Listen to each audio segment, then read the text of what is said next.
श्री कृष्ण, जय श्री राधे, जय गुरुदेव, जय भगवत गीते। ओम ओम ओम।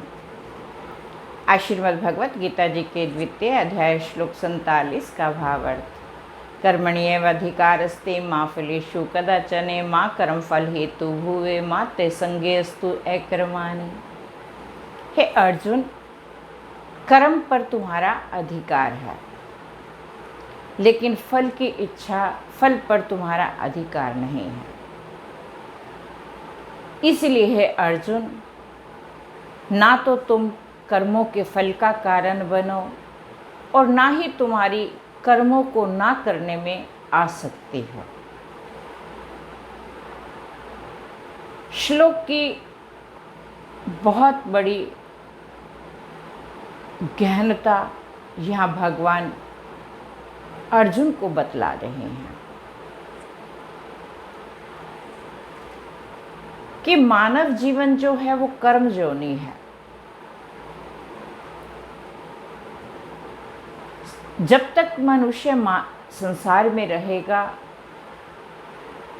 तो कर्म तो उसे करना ही है, क्योंकि मनुष्य के अतिरिक्त अन्य जितनी भी जोनियां हैं वो सब भोग योनियां हैं। मानव के पास ये अधिकार है कि वो अपने कर्मों को कर सकता है और अपने लिए एक अन्य अपने कल्याण का मार्ग निश्चित कर सकता है। मनुष्य अपने कर्मों के द्वारा, सत्कर्मों के द्वारा, श्रेष्ठ कर्मों के द्वारा अपना कल्याण करके, दूसरे पर परोपकार करके अपने इस जीवन के अंदर और अपने आध्यात्म जगत के अंदर परलोक के लिए भी एक श्रेष्ठ मार्ग निश्चित कर सकता है। तो जीवन के अंदर मनुष्य के पास कर्म करने का अधिकार है, फल उसके हाथ में नहीं है। फल की प्राप्ति कहीं ना कहीं परमात्म सत्ता के हाथ में है। और अगर मनुष्य इस बात को स्वीकार कर ले कि मेरा कर्म करना अधिकार है, मैं तो कर्म ही करने वाला हूँ, फल कहीं ना कहीं किसी अज्ञात सत्ता के हाथ में है, परमात्मा के हाथ में है, तो वास्तव में जीवन निश्चिंत हो जाएगा। तो इसलिए भगवान अर्जुन को कहते हैं कि तुम्हारा अधिकार कर्म करना है। फल की इच्छा या फल की चाह या फल की प्राप्ति पर तुम्हारा अधिकार नहीं है। वो फल क्या प्राप्त होगा वो अपने हाथ में नहीं है।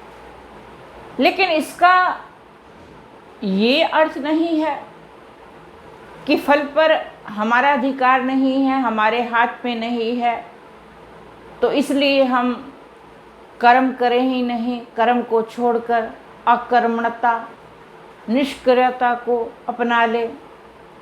तो भगवान इसलिए सचेत कर रहे हैं अर्जुन को कि तुम कर्मों के फल का कारण ना बनो, लेकिन तुम्हारी कर्मों को ना करने में भी आसक्ति ना हो, अर्थात तुम्हें अकर्मणता को भी नहीं धारण करना। कर्म तो करना ही है, क्योंकि अगर व्यक्ति अकर्मणता, निष्क्रियता को जीवन में अपना लेगा तो जीवन उद्देश्यहीन हो जाएगा, दिशाहीन हो जाएगा।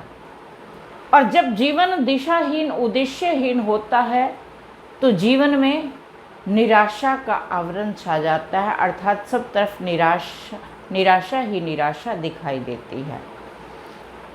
तो भगवान बड़े स्पष्ट ढंग से अर्जुन के माध्यम से हम सभी जीवों को बता रहे हैं कि मानव जीवन कर्म योनि है। कर्म तो करना है, लेकिन फल के लिए क्या प्राप्त होगा, क्या प्राप्त नहीं होगा, इसके लिए व्यथित विचलित होना नहीं चाहिए। और ना ही जीव को अकर्मणता, कर्म को ना करने की आसक्ति होनी चाहिए कि जब फल की चाह नहीं है, फल अधिकार में नहीं है, तो मैं कर्म क्यों करूं। कर्म तो करना होगा, और अगर कर्म को बड़ी सजगता से, सहजता से भगवान अर्पित करके फल की इच्छा को छोड़कर जो मिलेगा भगवान कृपा से, भगवान प्रसाद मिलेगा, अच्छा मिलेगा, अगर व्यक्ति इस भाव से कर्म को करता है तो वो कर्म भी अपने आप में एक बहुत बड़ी पूजा बन जाती है। जय श्री कृष्ण, जय श्री राधे।